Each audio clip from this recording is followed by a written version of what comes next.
Bonjour à toutes et à tous. Bonjour Clémentine. Bonjour Florence. Bonjour à toutes et à tous. Et donc nous sommes très heureuses de vous retrouver. Et aujourd'hui, nous nous attaquons à une nouvelle expression qui trouve son origine dans le texte biblique, c'est le bouc émissaire. Bouc émissaire qui a eu une très grande postérité. Alors Clémentine, qu'est-ce que c'est pour toi, de manière vernaculaire, comme on dit aujourd'hui pour nos contemporains, un bouc émissaire? Eh bien, aujourd'hui, un bouc émissaire, c'est quelqu'un d'innocent qui paye pour les autres, qu'on sacrifie pour quelque chose qu'il n'a pas fait. Oui, une sorte de victime innocente qu'on sacrifie pour diverses raisons. Mais en réalité, cette expression de bouc émissaire, elle est dans la Bible. Et elle se trouve dans un livre assez compliqué que nous, les chrétiens, nous ne lisons que très peu, voire pas du tout. Et en réalité, qui est le livre qui est au cœur de la réflexion et de la foi des Juifs. Et d'ailleurs, si on fait attention, dans le Pentateuque, c'est le livre qui est au milieu. Tout à fait. Donc, alors, c'est vrai que tous ces rites, ces sacrifices, la manière de s'habiller des prêtres, ça nous semble aujourd'hui comme c'est complètement obsolète. Mais en réalité, il y a quand même des choses importantes. Dans le Lévitique. Oui, ça peut paraître étonnant, mais oui, on va essayer de voir. Donc, ça se trouve, cette expression se trouve dans le chapitre 16 du Lévitique. Et Clémentine, tu vas nous lire ce passage dans le Lévitique. Aaron recevra de la communauté des Israélites 2 boucs en sacrifice pour le péché et un bélier pour l'Holocauste. Aaron offrira son taureau pour le péché et fera l'expiation pour lui et pour sa famille. Il prendra les 2 boucs et les placera devant l'Éternel, à l'entrée de la tente de la rencontre. Aaron jettera le sort sur les 2 boucs, un sort pour l'Éternel et un sort pour Azazel. Aaron offrira le bouc sur lequel est tombé le sort pour l'Éternel et en fera un sacrifice pour le péché. Et le bouc sur lequel est tombé le sort pour Azazel sera placé vivant devant l'Éternel pour servir à l'expiation et pour être chassé dans le désert pour Azazel. Viennent ensuite une petite dizaine de versets qui nous expliquent comment sera sacrifié le bouc pour l'Éternel. Et nous reprenons au verset 21 pour voir ce qui arrive au bouc resté vivant. Aaron posera ses 2 mains sur la tête du bouc vivant et confessera sur lui toutes les fautes des Israélites et tous leurs crimes avec tous leurs péchés. Il les mettra sur la tête du bouc, puis il le chassera dans le désert par l'intermédiaire d'un homme disponible. Le bouc emportera sur lui toutes leurs fautes dans une terre désolée. On chassera le bouc dans le désert. Merci Clémentine pour cette lecture. Avec plaisir. Oui, mais alors, qu'est-ce que tu en retiens? Eh bien, j'ai rien compris.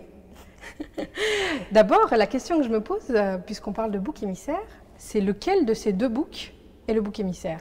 Oui, c'est une bonne question, parce qu'en général, quand on parle du bouc émissaire, on nous dit d'ailleurs, c'est ce que tu as dit tout à l'heure, c'est ce qu'on trouve d'ailleurs dans toutes les définitions, c'est un bouc qu'on sacrifie. Or là, eh bien, le bouc émissaire, c'est celui qui n'est pas sacrifié. Ah. C'est quand même intéressant.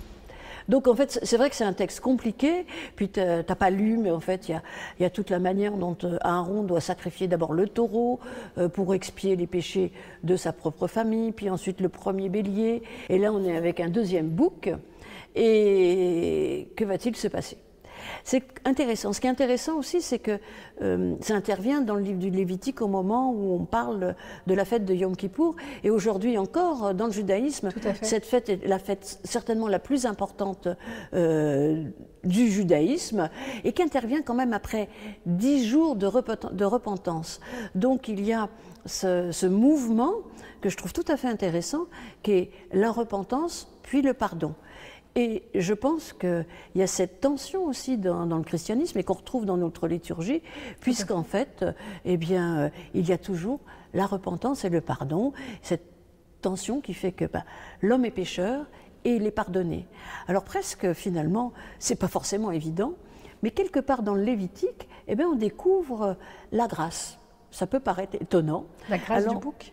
Pas la grâce, oui, oui, tu as raison, il y a la grâce du bouc, mais en fait, on l'envoie dans le désert, je ne suis pas bien sûre que ça soit très folichon de se retrouver pour un bouc tout seul dans le désert. Non.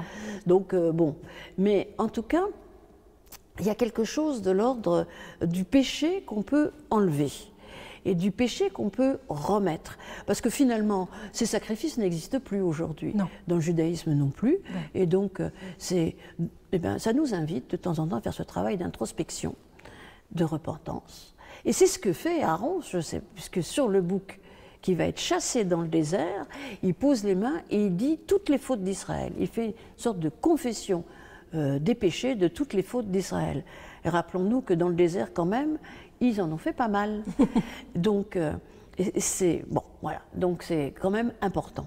Mais pour en revenir à ce bouc émissaire, pourquoi ce passage est-il celui qu'a donné l'expression bouc émissaire? Bonne question. Oui, parce qu'en fait, il y a le bouc pour l'Éternel, bon, lui, il va être sacrifié, et le bouc pour Azazel. Qu'est-ce que c'est que cette histoire d'Azazel? Je ne sais pas, Florence. Eh bien, c'est assez compliqué. Il y a plusieurs réponses. Comme toujours dans le texte biblique, vous pouvez entendre ce que vous voulez. Alors, Azazel serait une sorte de démon qui habiterait le désert. Certains en ont fait un ange déchu, voire Satan, voire celui qui tenterait Jésus dans le désert. Je ne sais pas, mais là, on va tomber très rapidement dans des lectures un peu ésotériques. Et puis, il y a une autre tradition, qui est d'ailleurs celle qui va être adoptée par la traduction de la Septante, et vous savez peut-être, la Bible écrite en hébreu est traduite assez rapidement, vers le 3e, 2e siècle avant Jésus-Christ, en grec. Et dans cette Septante, eh bien, la traduction, c'est pas le bouc pour Azazel, mais c'est le bouc qui s'éloigne, qui s'en va, voilà. Donc, parce qu'il y a cette racine dans Azazel, que l'on trouve dans l'hébreu, de l'éloignement, et donc emporter les péchés, le bouc part avec les péchés de la communauté. Donc, il enlève les péchés. Il enlève les péchés, voilà, il s'en va. Et puis du coup, la communauté est purifiée. Une sorte de rite de purification. Double rite, puisqu'en fait, il y en a un où on tue le bouc, comme si on tuait le péché, et l'autre, on l'éloigne, on l'envoie au loin, et on est peut-être invité quand même à changer d'attitude, mais ça, c'est dans d'autres textes. Mais donc voilà. Et ce bouc qui s'éloigne, qui s'en va dans la Septante, devient le bouc émissaire dans la traduction latine. Donc tout ça, c'est une histoire de traduction. Et ça a donné le bouc émissaire. Le problème, c'est que cette histoire de bouc, le bouc émissaire, on le voit là, n'est pas sacrifié. Mais finalement, maintenant, le bouc émissaire est sacrifié. Et ça, il va y avoir des répercussions dans le christianisme, dans l'anthropologie aussi, puisqu'il y a le grand ethnologue, anthropologue René Girard, qui a beaucoup travaillé sur le bouc émissaire, mais ça, alors, ça serait une autre vidéo, et qui parle, entre autres, qui fait le lien entre le bouc émissaire et Jésus-Christ. Je pense que ça, je vous le dirai lors d'une prochaine vidéo, mais quand même, par rapport à l'expression bouc émissaire, il faut quand même entendre que c'est assez étonnant, c'est que cette victime est innocente, c'est ça. Bon, mais surtout, elle est tirée au sort. En plus. Voilà. Et dans la Bible, il n'y a que à cet endroit que, eh bien, on tire au sort. Parce que souvent, on va chercher un jeune agneau sans tache, les prémices de la récolte. Enfin, c'est pas n'importe quoi. Non. Tandis que là, alors, ça peut être n'importe quel bouc. Donc, et puis, on tire au sort. C'est un bouc malchanceux. C'est un bouc malchanceux.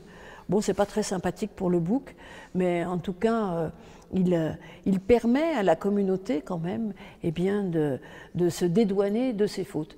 Mais c'est quand même un peu dangereux toutes ces lectures, parce qu'en réalité, aujourd'hui encore, il y a de nombreux boucs émissaires dans notre société. Tout à fait. Oui, alors ça, dès que quelqu'un vient... dès qu'une société va mal, oui. On cherche les causes. Voilà. On cherche un responsable. Un responsable, et le responsable, c'est le bouc émissaire. Alors aujourd'hui, on voit bien les conséquences que cela peut avoir par rapport à certaines catégories, par certaines populations, eh bien, qui sont accusées, qui sont pointées du doigt. Ça a eu des conséquences épouvantables, puisque ça a quand même donné, à mon avis, la Shoah. Tout à fait. Voilà, donc il faut quand même faire très attention avec des lectures au premier degré du bouc émissaire. Parce qu'au départ, le bouc émissaire, c'était qu'un animal. Donc il ne faut quand même pas projeter cela sur les humains. Et parfois, il vaut mieux peut-être faire ce travail très personnel, voire communautaire, d'introspection et de demande de pardon et d'accueil du pardon, plutôt que de chercher la faute sur l'autre. Et c'est ça le bouc émissaire. En réalité, au départ, c'est chercher la faute en soi, chasser nos fautes, mais certainement pas projeter nos fautes sur l'autre. Voilà. Quant à Jésus, eh bien, je vous promets la prochaine vidéo, j'essaierai de vous dire pourquoi, pour moi, il n'a rien à voir avec le bouc émissaire. À bientôt. À bientôt.